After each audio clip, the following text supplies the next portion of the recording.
मैं आपको बताऊंगा कि अलाइनमेंट और नंबर्स का हम यूज़ कहाँ कहाँ कैसे कैसे कर सकते हैं एमएस एक्सेल में। तो आइए अलाइनमेंट पर चलते हैं। पहले अलाइनमेंट में अगर मैं किसी भी सेल में कोई नंबर लिखना चाहूँ, तो जैसे कि मैंने यहाँ पर 25 लिख दिया, मैं चाहता हूँ कि ये 25 यहाँ बीच में आए, तो मैं इसको यहाँ से एडजस्ट कर सकता हूँ, इसको राइट या लेफ्ट साइड में अकॉर्डिंग मेरी रिक्वायरमेंट के।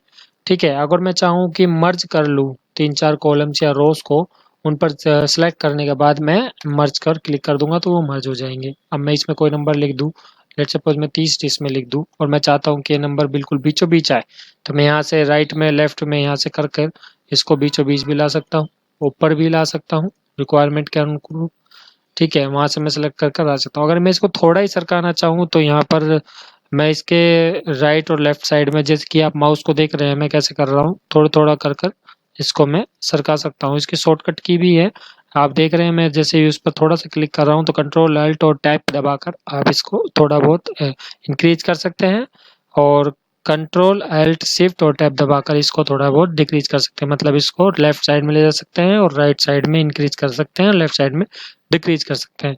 अब आप चाहते हैं कि ये थोड़ा सा रोटेट भी करे अकॉर्डिंग योर रिक्वायरमेंट, अगर आप चाहें तो यहाँ से फॉर्मेट को सिलेक्ट कर दीजिए।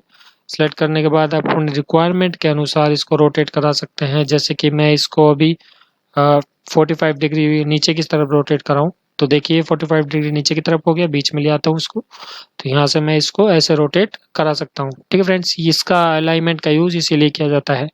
और रैप टेस्ट अगर आप देख रहे हैं, रैप टेस्ट का यूज़ देखिए मैं आपको समझाता हूँ। मान लीजिए मैंने यहाँ पर कोई नाम लिखा, ठीक है, नाम लिखने के बाद अगर मैंने ये 2 रोज 3 जो है वो मर्ज कर लिए, नाम लिखा, अगर मैं इसको थोड़ा सा छोटा करता हूँ तो आप देखिए मेरा नाम जो है कट रहा है ना।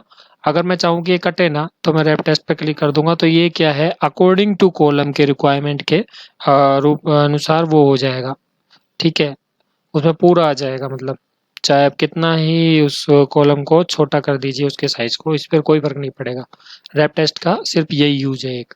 ठीक है, और अगर आप चाहें अपने वर्ड को किसी भी एंगल पर यहाँ से घुमा सकते हैं, जैसा आप रिक्वायरमेंट है आपकी।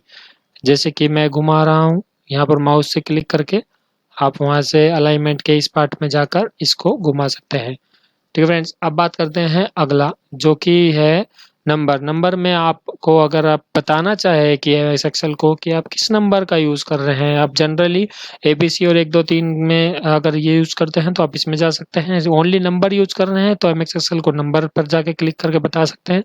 करेंसी बता सकते हैं कि अगर करेंसी में आपको कैलकुलेशन करनी है, अकाउंटिंग में करनी है, शॉर्ट डेट में करनी है, लॉन्ग डेट में करनी है, टाइम लेना है, परसेंटेज में आपको अगर कोई कैलकुलेशन करनी है तो आप यहाँ से डायरेक्ट ले सकते हैं। टेक्स्ट में अगर आप लिख रहे हैं सारा कुछ, तो वहाँ यहाँ से आप टेक्स्ट को सिलेक्ट करके वहाँ लिख सकते हैं।